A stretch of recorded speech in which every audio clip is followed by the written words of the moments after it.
दोस्तों, इजराइल इस वक्त अमेरिका के दम पर चौतरफा आक्रमण कर रहा है और ऐसा लग रहा है कि सीरिया और इजराइल के बीच कुछ बड़ा हो सकता है। वजह यह है कि इजराइल ने सीधे तौर पर सीरियाई सेना को निशाना बनाया है। जी हां दोस्तों, आपने बिल्कुल सही सुना। सीरिया में चल रहे दो समुदायों के संघर्ष में अब इजराइल ने भी खुलकर दखल देना शुरू कर दिया है। इजरायली सेना ने मंगलवार को सीरियाई सैन्य टैंकों पर हमला किया। यह हमला उस समय हुआ जब सीरियाई सरकार के सुरक्षा बल सुवेदा प्रांत में ड्रूज उग्रवादियों और बेदुइन जनजातियों के बीच हो रही हिंसक झड़पों को रोकने पहुंचे थे। सुवेदा प्रांत सीरिया के दक्षिण इलाके में है और 13 साल लंबे गृह युद्ध से तबाह हो चुका है। CNN की रिपोर्ट के मुताबिक बीते 2 दिनों में ड्रूज और बेदुइन कबीलों के बीच हुई झड़प में करीब 100 लोगों की मौत हो गई। रिपोर्ट के मुताबिक सीरियाई सैनिकों पर बेदुइन समुदाय की मदद करने के आरोप लगे। इस पर इजराइल ने नाराजगी जताई और कहा कि सीरियाई सरकार ड्रूज समुदाय पर हमला करने के लिए अपने सैनिकों और हथियारों का इस्तेमाल कर रही है।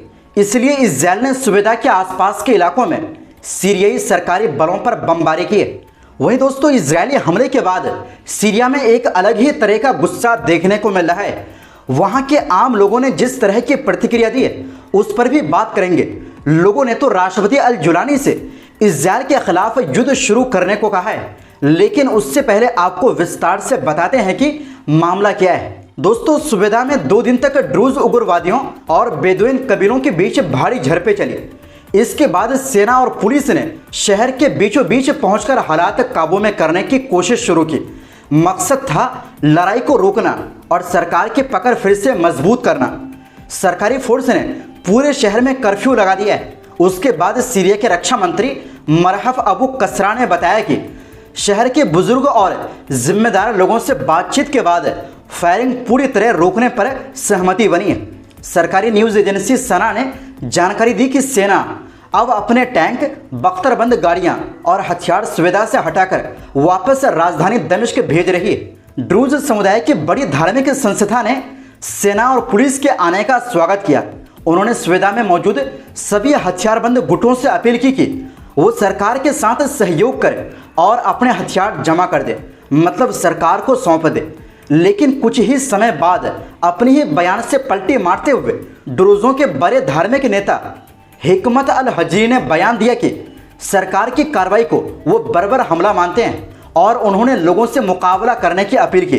उन्होंने ये भी दावा किया कि पहले जो बयान जारी हुआ था उसे हम पर जबरदस्ती थोपा गया था। जैसे ही हिकमत हजरी ने अंतर्राष्ट्रीय मदद की मांग की, उसी के कुछ घंटों बाद इजराइल ने सुवेदा पर बमबारी कर दी। इजरायली सेना ने कहा कि उन्होंने कई टैंकों, बख्तरबंद गाड़ियों और ड्रोन वाहनों को निशाना बनाया। यही नहीं दोस्तों, खबर यह भी है कि इजराइल के कब्जे वाले गोलान हाइट्स में रहने वाले ड्रूज समुदाय के लोग भी सामने आ गए।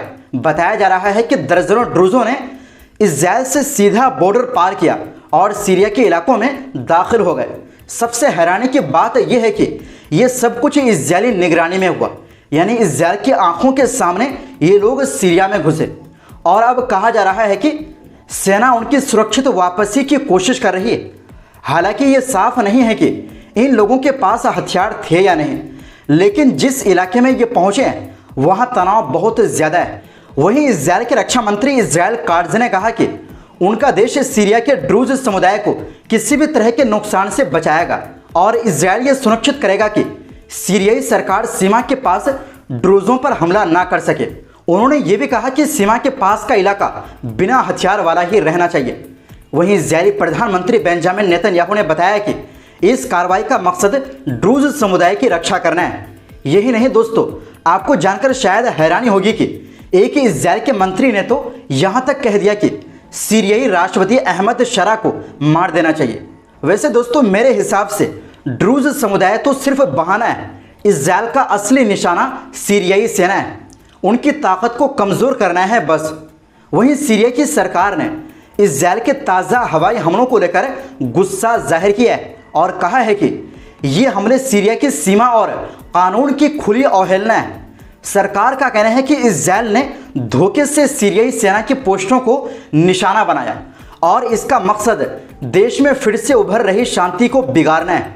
सरकार का कहना है कि इजरायल जानबूझकर ऐसे वक्त में हमला कर रहा है जब सीरिया अपने हालात को बेहतर करने और शांति कायम करने की कोशिश कर रहा है।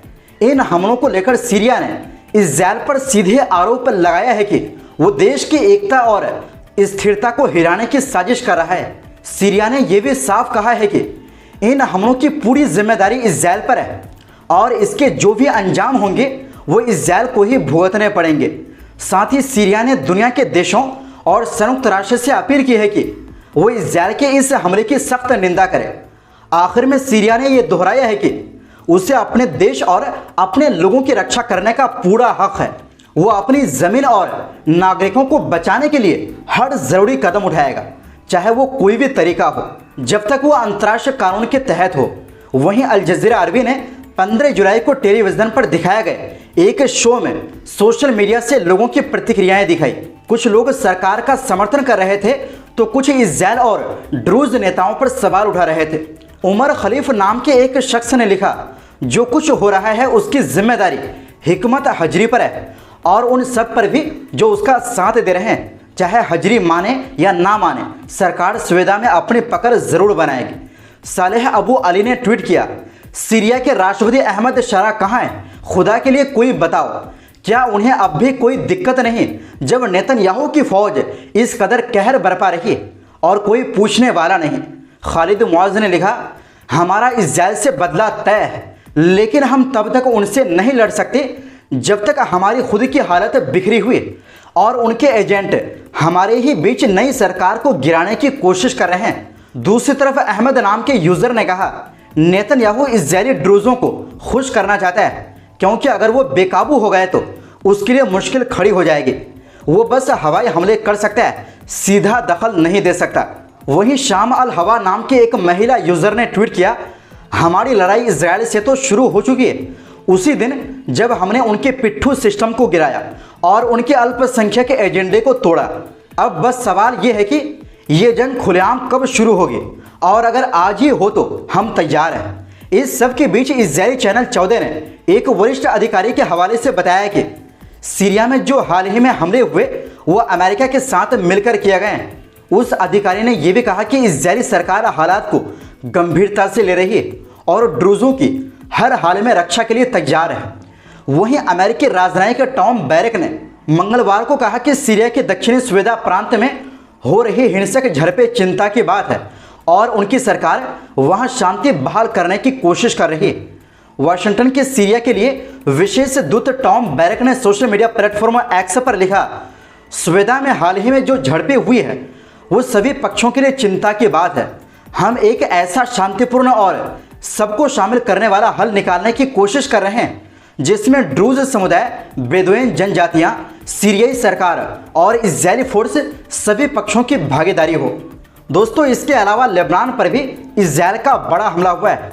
लेबनान के हिजबुल्लाह संगठन ने मंगलवार को पूर्वी बेका इलाके में हुए इजरायली एयर स्ट्राइक की कड़ी निंदा की, जिसमें 12 लोगों की मौत हो गई। संगठन ने इस हमले को एक बड़ी बढ़त यानी जबरदस्त उकसावे वाली कार्रवाई बताया है। अपने बयान में हिजबुल्लाह ने कहा कि इजरायल का यह हमला लेबनान और वहां की जनता पर लगातार जारी हमले का हिस्सा है और इसे एक खतरनाक मोड़ माना जाना चाहिए। संगठन ने लेबनानी सरकार से अपील की कि वो नवंबर में हुए युद्ध विराम को बनाए रखने के लिए तुरंत गंभीर और ठोस कदम उठाए। तो दोस्तों, इस रिपोर्ट में फिलहाल इतना ही। हालात काफ़ी तनावपूर्ण हैं और आने वाले दिन बहुत अहम होने वाले हैं। आपकी क्या राय है कमेंट बॉक्स में ज़रूर बताएं और वीडियो पसंद आने पर लाइक शेयर ज़रूर करें और चैनल को सब्सक्राइब करना ना भूलें। मिलते हैं अगली रिपोर्ट में। बहुत बहुत शुक्रिया। खुदा हाफिज़।